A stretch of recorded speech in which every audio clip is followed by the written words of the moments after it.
Microsoft and Nintendo have made a deal. The deal is that for the next 10 years, Microsoft will be legally obligated to bring Call of Duty to Nintendo players the same day as Xbox with full feature and content parity. What a day for gamers, Matthew. And this is making me chuckle because this deal is kind of meaningless, at least in its current state. And we're here to tell you why. Welcome to the show. Subscribe, please. We're trying to get monetized. Thank you. Let's dive right in. So Microsoft is over in the EU. They're having this big conference with a lot of movers and shakers in the gaming market, like Nvidia, Sony, Nintendo, blah, blah, blah. And Microsoft is trying to make the case that they won't be the monopoly man at the end of this deal with Activision. There's been a lot of concern with antitrust, both in the United States and in the European Union, over Microsoft's ability to really do with the game industry whatever they want if this deal goes through. Because you got to think about it, not only are they getting Activision, the publisher of the most successful game series, Call of Duty, typically year over year. I mean, you could make the argument that something like Grand Theft Auto is, more successful, and you consider that Microsoft has already made some major acquisitions in terms of getting Minecraft, the top selling game of all time. That's pretty huge as well. They're also getting Blizzard and King, which is going to give them a lot of control over PC marketplaces and mobile devices. So there's been a lot of concern over whether Microsoft should be legally allowed to make this deal. And of course, Sony is just incredibly opposed to the idea. They've had this sort of light exclusivity deal with Call of Duty for a while now, where they'll have exclusive content or they'll have like a different sort of launch. And that has worked out well for them. Obviously, Sony is clobbering Microsoft in terms of console sales. They're clobbering them in terms of first party exclusives. And now they are getting all these deals with third parties where it's not that it's exclusive to PlayStation, but they sign some kind of co-marketing agreement and it feels like a PlayStation exclusive. And so this is the current situation. Why is Microsoft talking about Nintendo in this scenario then? The reason being is that Microsoft is in a desperate bid to convince, no, guys, we'll own most of the game industry, but we won't be a monopoly. See, we're gonna bring Call of Duty to more people, and that's why I feel like this deal is kind of meaningless. It will come into effect if Microsoft's acquisition is successful, but I don't, knee-jerk reaction, I don't think this acquisition is going through. I think it's getting blocked. What do you think, Matthew? Well, it's interesting because I really think it's a facade when you think about it. I think it's a way for Microsoft to create some positive press around their, game development studios or just their gaming division as a whole, just to say, look at us, we're uniting with Nintendo and bringing games to Nintendo platforms. Look at us. That's great. And people are, noticing that and giving them praise for it. And really, it's like you just laid out. It really has nothing to do with the Nintendo aspect of this. It really just has to do with what they're going to get out of it when it comes to Activision and Call of Duty. And so it's kind of lame in that respect, but I'm with you. I think I can't really envision this happening. I think it'd be really cool if it happened because my mind just instantly goes to all the games on Xbox that we could potentially see on Nintendo. We always talk about how Rare, is with Microsoft now. And does that mean Rare could make games that are playable on Nintendo platforms? Does that mean if they do, in fact, revive franchises like Banjo-Kazooie, that we could see that on a Nintendo Switch platform? It probably wouldn't look that great, but it's just nice to think about. We could possibly be playing games like that on a Nintendo console again, but I just can't imagine it happening. And just even for the reasons you laid out, beyond that, I just don't even really understand why is this beneficial for Microsoft. I'll even tell you, like, as soon as Microsoft was announcing the current console that they're on, which what is this one? Is this the Xbox Series X1? Or I don't even know what we're on anymore, honestly, with Xbox. Whatever the current title is for the current console, it's like, I remember when they were announcing it, they were talking about how all of their games were going to be able to be played on PC as well. It's part of their cloud gaming or whatever you're able to do, that whatever games that you could play on the Xbox console, you could play on PC as well. And I remember even saying at the time, if that's the case, what is the point of even owning an Xbox? You know, like it just seemed at the time it didn't make a lot of sense. I remember a lot of people were saying that as well. And as a result, I don't think the new Xbox has been selling that well relative to the Nintendo Switch or the PlayStation 5. And you know, I think we're living in a reality where I could see past this console generation of Xbox of there not being an Xbox anymore, you know, but I just think about this move as well as like, why does this benefit Xbox? You know, if in theory you start making a lot of games that are available on Xbox, available on the Nintendo Switch too, you know, like that could cannibalize or potentially cannibalize sales that otherwise people would make a purchase on an Xbox system. They're now choosing to purchase that on a Nintendo system. And so that's just kind of the part that I can't get past is, you know, even aside from all the, you know, minutia of, you know, like, can we see this from a legal perspective going through and all of those factors? I just don't know why it makes a lot of financial sense for Microsoft. So that's kind of where I'm at with it. And maybe you can explain that to me. Maybe you see this from a different perspective than I do, but that's kind of where I land. Oh, obviously this would be huge. I mean, you look at the portfolio that they're acquiring and sure, there's Activision puts out duds just like any studio does, but Call of Duty is the most reliable video game franchise that has ever existed.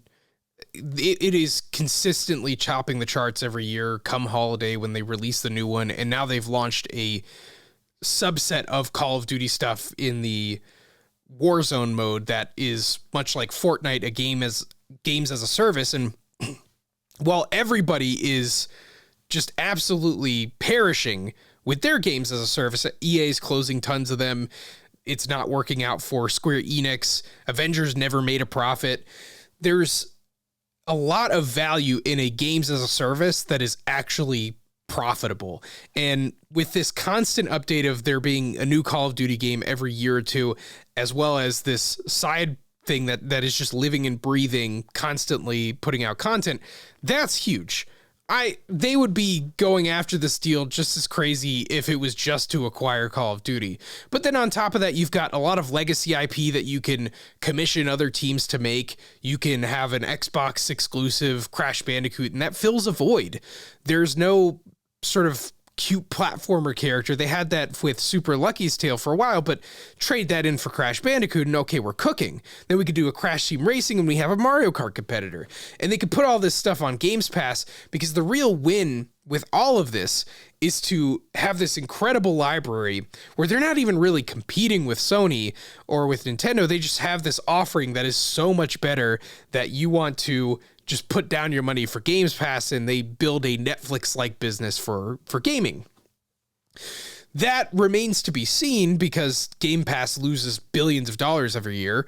Well, that's one thing I was going to tell you is, see, I just don't really understand that, only because that business model has been proven to not be very successful. If you look at streaming services as a business, they are all losing money. I'm pretty sure if I think about when it comes to Netflix, Hulu, HBO Max, I think HBO Max is going away. I don't think any of them are financially successful. You know, you look at a lot of the changes Netflix wants to start enacting, and I think that's a result of that. But that's why I look at the Games Pass thing, and I don't look at that as a long-term win for Microsoft. Well, the game here is to get enough of the market share to become sort of the de facto streaming service, and then you turn the profit. These companies that operate at a scale like this are they're not concerned with making a profit. In fact, that would be seen as a bad thing. You're not reinvesting the money properly. So none of them really want to make a profit in their first up to like a decade. Amazon didn't make a profit until they flipped a couple switches after almost 10 years of existing, and then all of a sudden it was just this windfall of earnings. And similarly, Netflix, the way that it's built its business, it is profitable now, but for Disney Plus to catch up, they're just lighting money on fire to try and create enough original content to catch up with Netflix's library.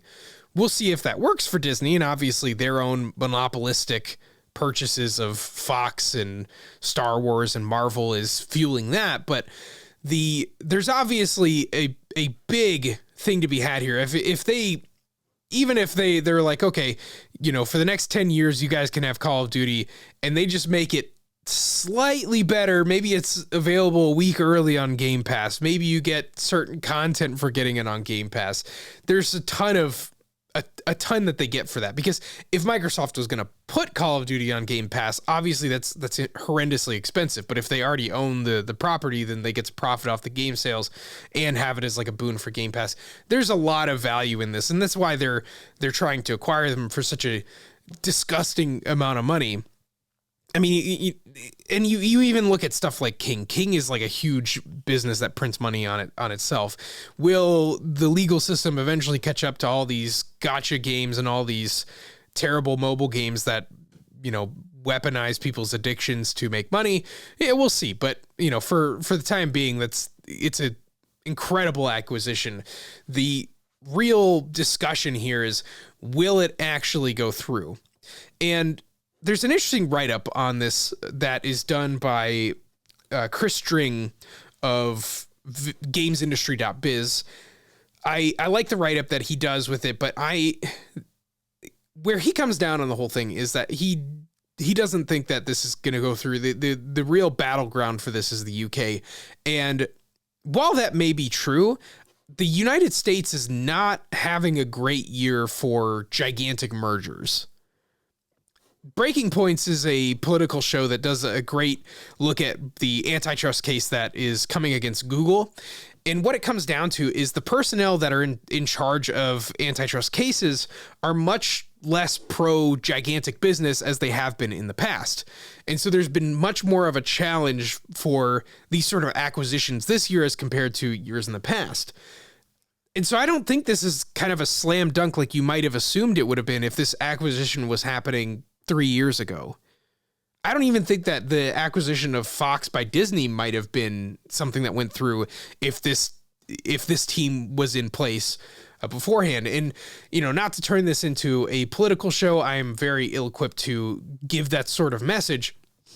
But the point is that antitrust isn't an open and shut case now. The people who have been staffing those regulatory bodies have been so pro big business that everything's been, like a cinch. But there's been drama in this whole sphere lately where one of the highest ranking officials resigned from her position, making a big stink about it, to try and like change the DNA of that regulatory body back to one that would be okay with these gigantic mergers again. But, it's the landscape is changing. I mean, the United States is thinking about putting a quash on non-compete clauses in employment contracts. And so this is really a different world that we are moving into.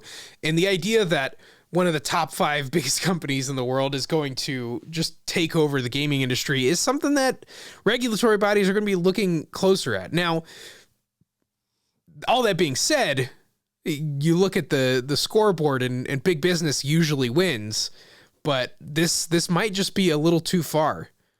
And so I don't think that this is as big a deal as people are making it out to be. And one note before I pass it off to you, this Nintendo's part of it. The point of this whole legal jargon is for Microsoft and Activision to say, hey, look, guys, we just signed a deal with Nintendo, one of the biggest game partners that we could have, and they're a competitor, and we're going to play real nice with them and put Call of Duty on their system. Doesn't that look like we're ready to play fair and not really undercut anybody? But you break this deal down to its bare parts, and you see Microsoft coming to Nintendo and you're like, hey, can we put a game on your console and you'll get 30% of every sale? Yes, of course. Like, Nintendo's always going to say yes to that. They say yes to a million games. There's even games on the eShop that don't work. There's games on the eShop that are borderline adult content that they probably shouldn't have on the front page. But Nintendo does not care. Whatever game is on the eShop, they're going to get a 30% rip off of, and that's the end of it. Or if it's, they're going to pay licensing fees on the cartridge versions as well. Nintendo doesn't lose in either situation. If they don't make Call of Duty for Nintendo consoles, nothing changes. If they do, then Nintendo makes more money. And so, of course they're going to agree to it. It's such a non-story that is being reported that, Microsoft is just using as this weird olive branch to try and trick people into thinking that this isn't some move to take a giant share of the game industry. Well, so there's two things I want you to clarify for me. Is one, it sounds like this only has to do with Call of Duty. It doesn't have to do with Xbox's library at large. And then the other thing is I still don't really understand how Microsoft is the one that's really winning here, because it seems like this benefits Nintendo. If it were to play out the way that they've constructed this deal, this 10-year agreement that they have, it seems like this benefits Nintendo a hell of a lot more than it benefits Microsoft. But what am I not understanding here with those? Well, you haven't been following the sauce, which, honestly, this has been a long story. This has been kind of a boring story to follow because it is so much in the legal sphere. But the win for Microsoft in this is that they get to acquire Activision. The hearings that they're having right now are basically trying to figure out, is it okay for Microsoft to buy Activision, or would that be too much of a monopoly? We don't like monopolies in the US. We like there to be two choices, not just one. And so that's what's at stake here.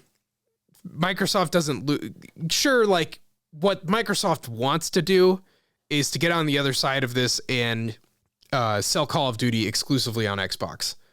And while they say that they're not going to do that, that's what they want to do. Full stop.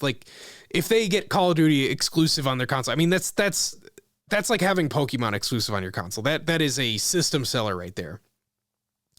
And that's why this deal has an end date to it. Because even if this goes on for 10 years and then they pull the plug in 10 years and Xbox is the only place you can play Call of Duty after that, that's still the huge win. And not to say that, I mean, Microsoft would recoup all their costs in acquiring Activision just by selling Call of Duty on other platforms. They'll make more money for the game by selling it on every different platform. And so, yeah, it's just about getting over the finish line. They're going to say whatever they can say.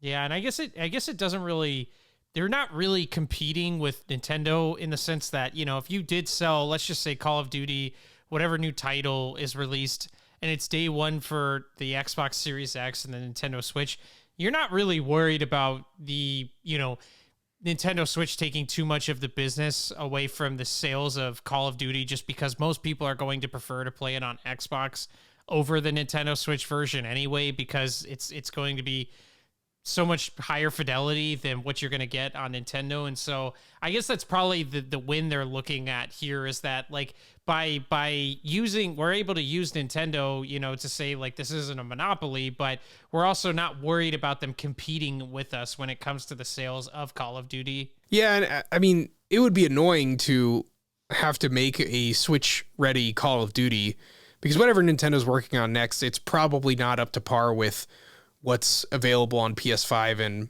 so on. But yeah, it's a win no matter what. I think Call of Duty would still make a profit on what they did during the Wii era. Was they would make a literal Wii version of Call of Duty. They make a DS version of Call of Duty. I don't know how well those performed, because they were probably vastly different from what was on there. But we've seen demakes happen where they were able to get Doom onto the Switch. And so it's possible. It's just going to be annoying for them to develop that version of the game to, have parity with the other versions like they're promising. But also, it's kind of loose. When you say they have parity with the other versions, what are you really promising? The Switch version is going to be worse, at the end of the day. But yeah, this whole rigmarole is just for Microsoft to say that we're not going to be a monopoly. When, I mean, come on, guys. How many acquisitions do you make a year? How many companies has Microsoft just gobbled up Of course they want to be a monopoly. Every business wants to be a monopoly, especially the publicly traded ones. Yeah, I mean, which is ironic because I think a lot of people are, and I think this is typical with, a public reaction to something is, people read a headline and that's, that's their reaction to the news or that's their opinion on it, when a lot of times there's more depth to it or nuance, and you end up realizing that, Microsoft is actually kind of the villain in this scenario, and that their intentions aren't as pure and consumer friendly as it might appear. Yeah. And consumer friendly is the last thing they're concerned about. The reason Game Pass is affordable right now is because its affordability is marketable. All of these services, whether it be Amazon Prime, whether it be Netflix, whether it be Uber, there is this honeymoon phase where things are too good to be true, and that's because they are. They are too good to be true. As soon as Microsoft has enough of the market paying for Game Pass, there's going to be a $2 increase, and there's going to be another $2 increase, and it's going to happen just like that. Just like how Amazon Prime used to be $80, and now I think it's like $120 or $150. Because at a certain point, people are kind of locked in. They're used to having it. And so we can continue to raise the price. And you're going to see the same things happen with like PlayStation Plus and services like that, because it's so ingrained. And that's why also like PlayStation Online started as a free service. And we had that for free, and they got us to pay for it with like, oh, look, you can get all these exclusive games, and then now you have to pay for it. So that's just the way that these things work. And I'm still kind of skeptical about Game Pass. Obviously, Microsoft and Xbox believe in it, but I think games are way too expensive to make a Netflix-like strategy. I mean, I think a proper subscription price for that would be starting at like $25 a month. But really, you'd probably want like as much as possible if you're going to do day one releases that people can just download. That's not cheap. But yeah, Microsoft right now is paying anyone who puts their game on Game Pass. You're getting way more than you probably should. Anyone who's paying for Game Pass, you're getting it for way cheaper than you should. Because yeah, now we're in this honeymoon phase. And similarly, there's going to be some sort of honeymoon phase with the Activision acquisition, and they're going to play nice for a while, and then they're not. That's how these things work. Yeah, I mean, we saw it firsthand where, we used to produce content for Amazon Prime Video, and we looked at the royalty rates before we started doing it, and I can't remember what it was, but it was like 15 cents every 1,000 hours or 10,000 hours or whatever it is, 10,000 minutes. I can't remember, but then it's like, oh, now it's 12 cents, and now it's 10 cents, and now it's based on a rating system, whether you get 1 cent or 10 cents, or I think it dropped to 6 before then, and then it's like now it can be 1 through 10, but it's most likely going to be 1. And it's just, and then now they stopped allowing so many freelance or what should I say, independent content creators to produce content for the platform. And so it's just funny how things work, because it started off as this really good thing, and then it became like this. Now that we've used people like you to help establish this video platform, now we're going to start making it less profitable for all of you. And that means that's more money that we can take away as Amazon. And then we're going to start cutting our losses and changing the dynamic of the platform, even though we used people like you to help build it. And so that's just, that's just usually how these standard. Things work. Every one of these tech companies does it. And yeah, all of a sudden you're not going to make anywhere near as much as you used to on Game Pass with your next game. And you might think, oh, well, I'll take my game somewhere else. And Microsoft will laugh at you and say, where are you going to take it?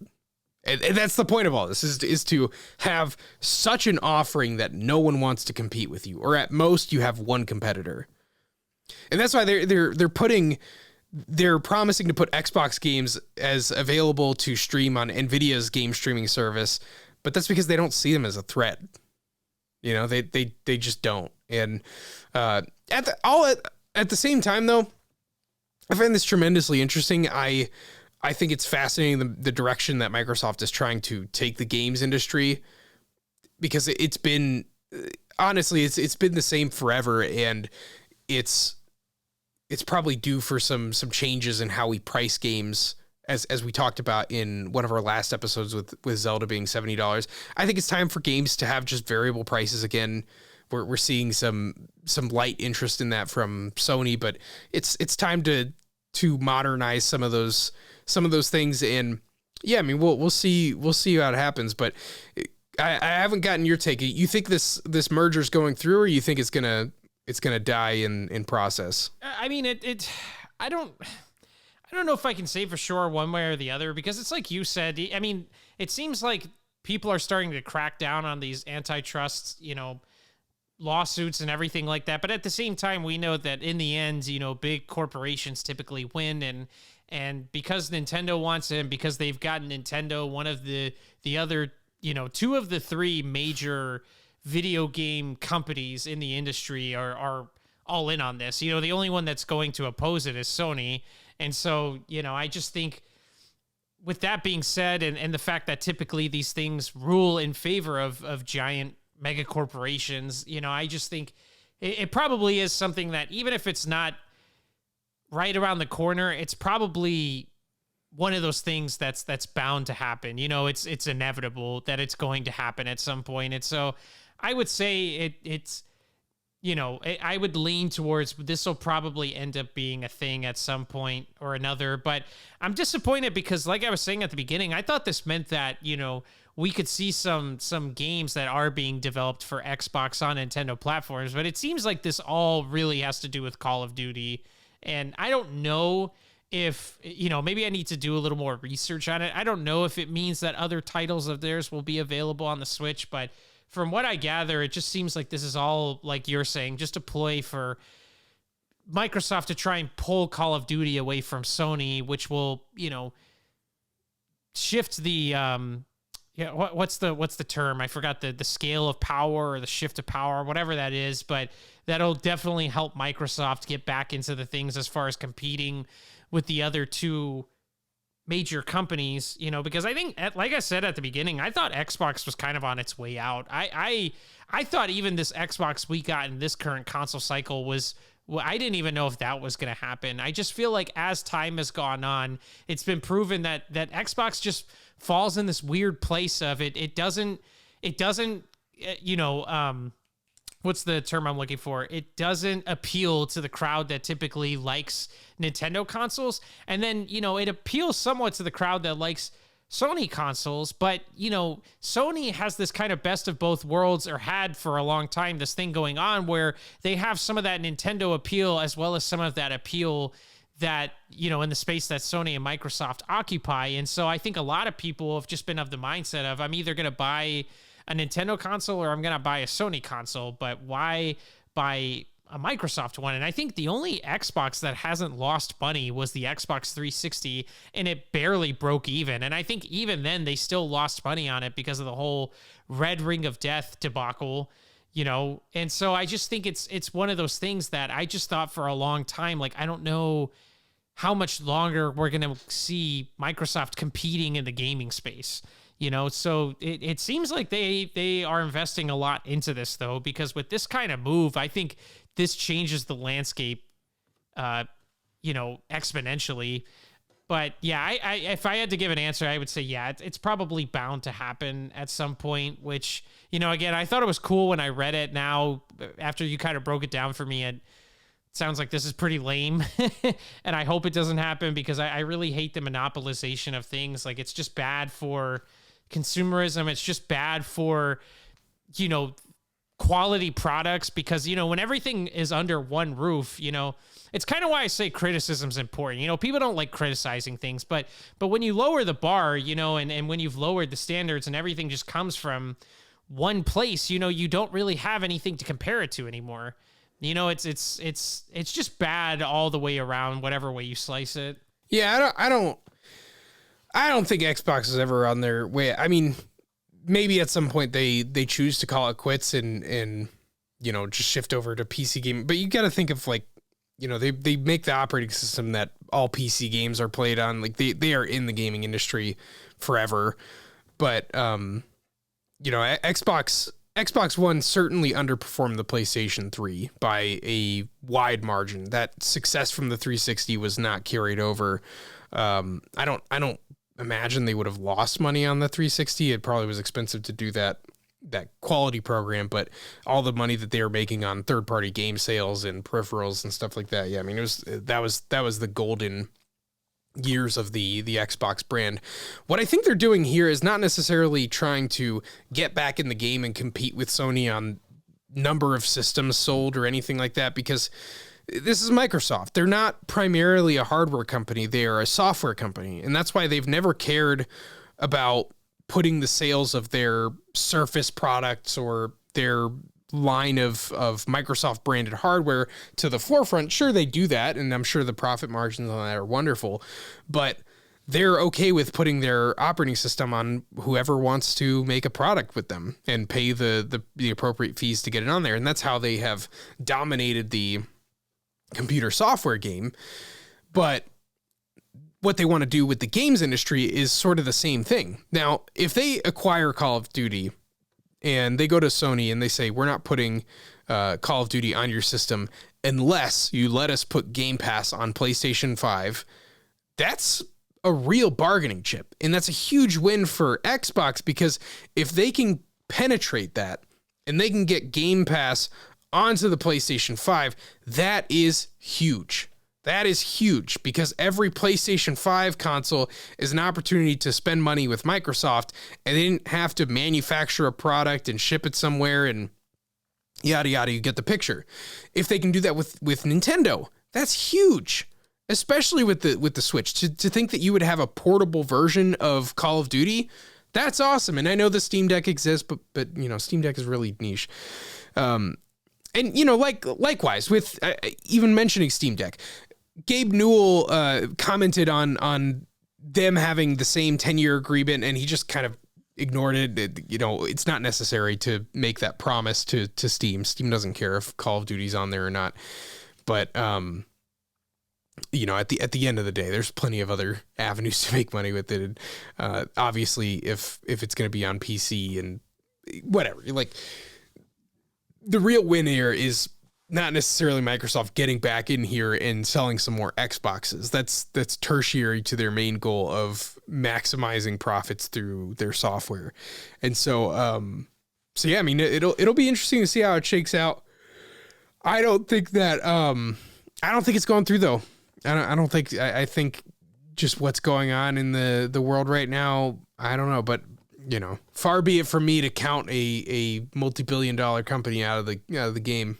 Well, it's interesting, too, because I think, like you said, I think Nintendo's greed's getting in the way here, where they're not seeing the long-term effects of, if this thing were to go through, how it could potentially affect them 10, 15, 20 years down the road. And it's interesting because I think they're being short-sighted and seeing, like you said, we get 30% of all games that are on the eShop. Yeah, sign us up. We get to sell Call of Duty games now. Oh, sign us up. But I don't think this is something that they're going to want to have to compete with down the road, because it's... Well, they're certainly not going to want Game Pass on their system, and that's what they're going to block. And so from Nintendo's perspective, they'll have Call of Duty for 10 years, and then they probably won't after that. And it's like, that's still a win. That's a huge win. And, I don't think Nintendo has much leverage in whether Microsoft does this merger deal, because they haven't really, it doesn't seem like Nintendo cares a whole lot of whether this happens or not. Sony, on the other hand, has been campaigning, as has Microsoft. It's been really funny to see the details. There was at one point where during legal dispositions, Microsoft was saying, like, look at Sony's games. They're so great and they sell tens of millions of copies. Our games suck. That's why we're not a competitor. Sony's the bad guy. They're the monopoly. Which, if Sony, if given enough power, if they had the money to acquire Activision, they'd do it too. They just don't have the money. And that's what's kind of scary about Microsoft in this industry, is that they're on a different plane of existence compared to Sony and Nintendo when it comes to how much money they have to play with. Any other company would have given up manufacturing consoles at this point, because it would be really difficult to sustain two consoles that didn't sell well in a row. But Microsoft has literal endless amounts of money. They see GPT blowing up, and they're like, sure, let's go acquire an AI company, or get a large stake in an AI company and just make that, and suddenly, oh my gosh, Bing has a competitive advantage against Google.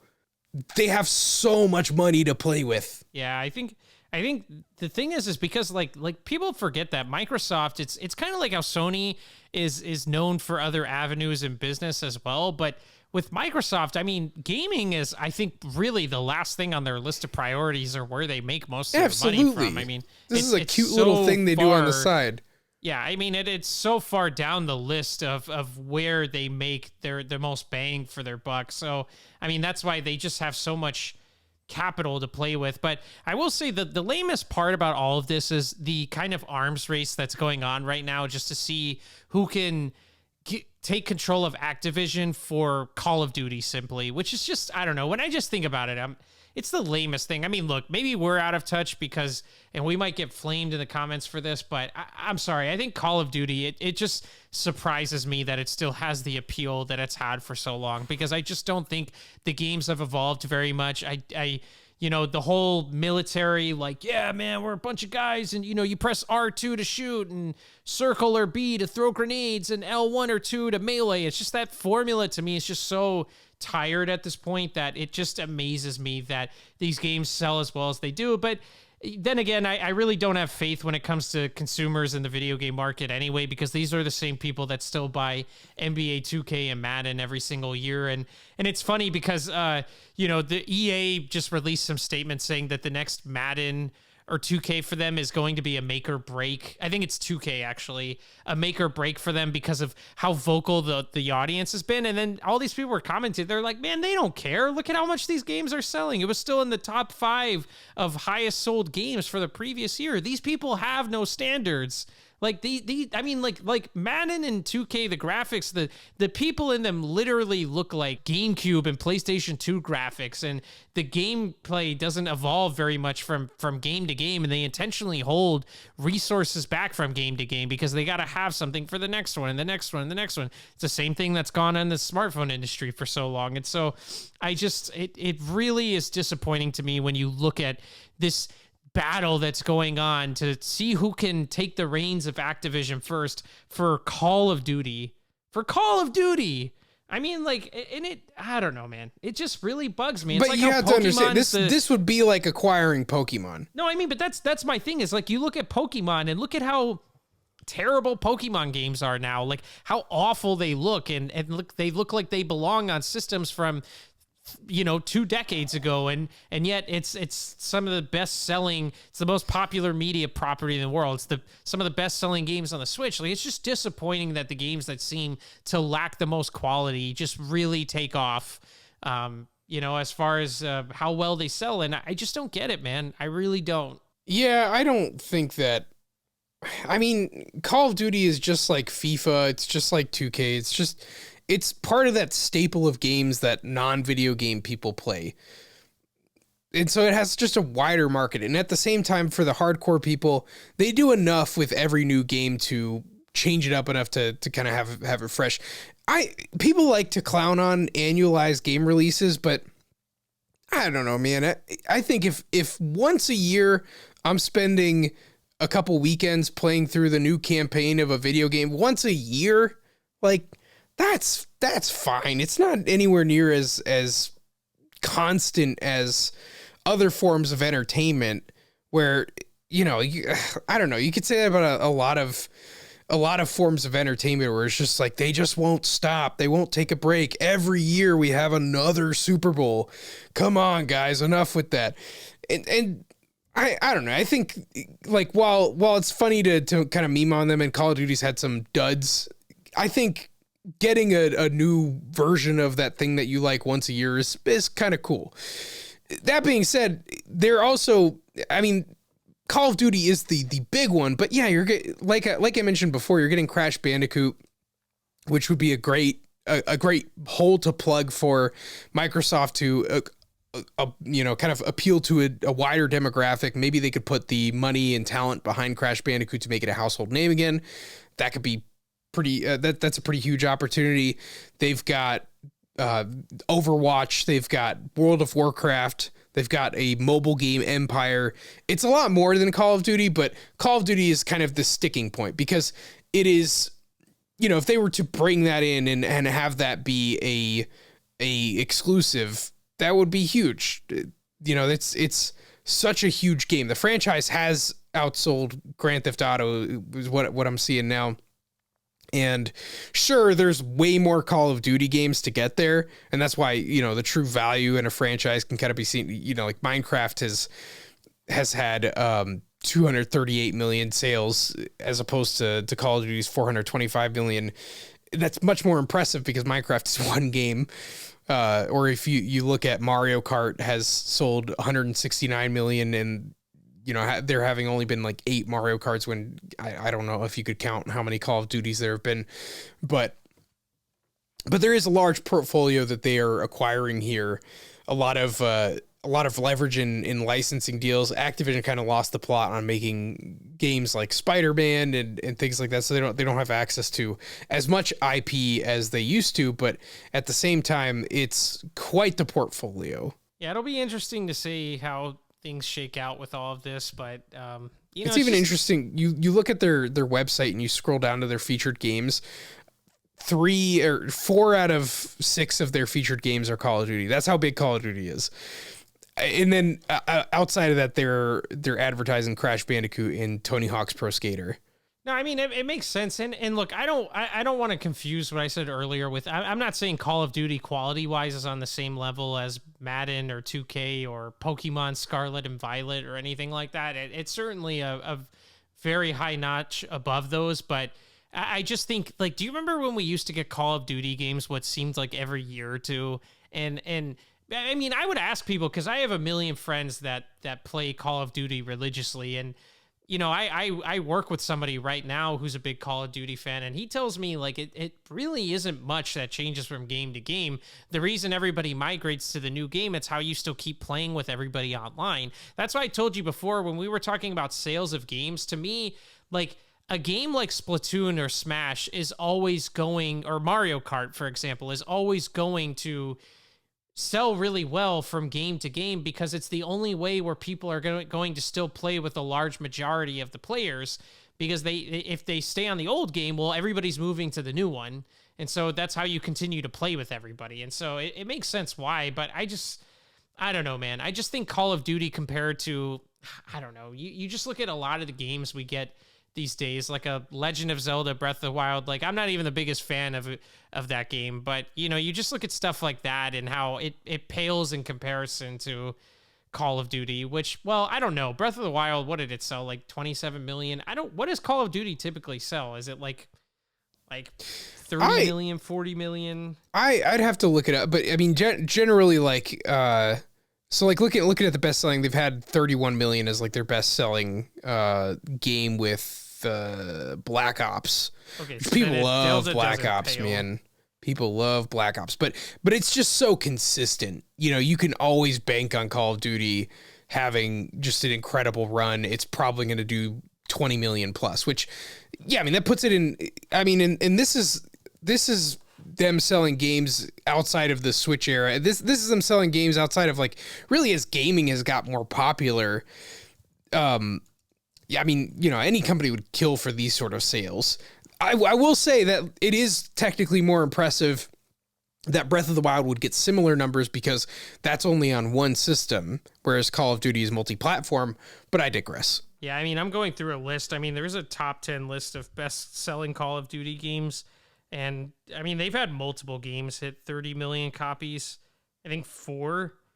Yeah, I think 4 different games, and then the 5th one's at 29 million.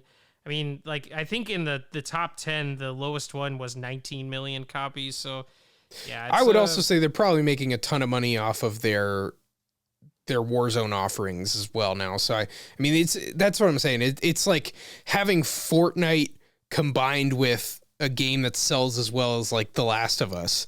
You know, that is how valuable Call of Duty is. It's just a evergreen, never dying brand, here to stay, up there with the greats like Super Mario, Pokemon, and Minecraft and Grand Theft Auto. It is just top tier as it gets.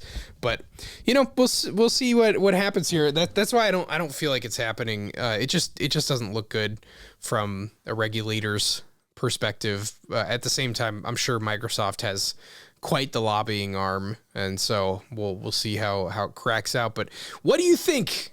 Write us in the comments, do you think this acquisition is happening or do you think it's not? Are you convinced of how meaningless this rubbish deal is?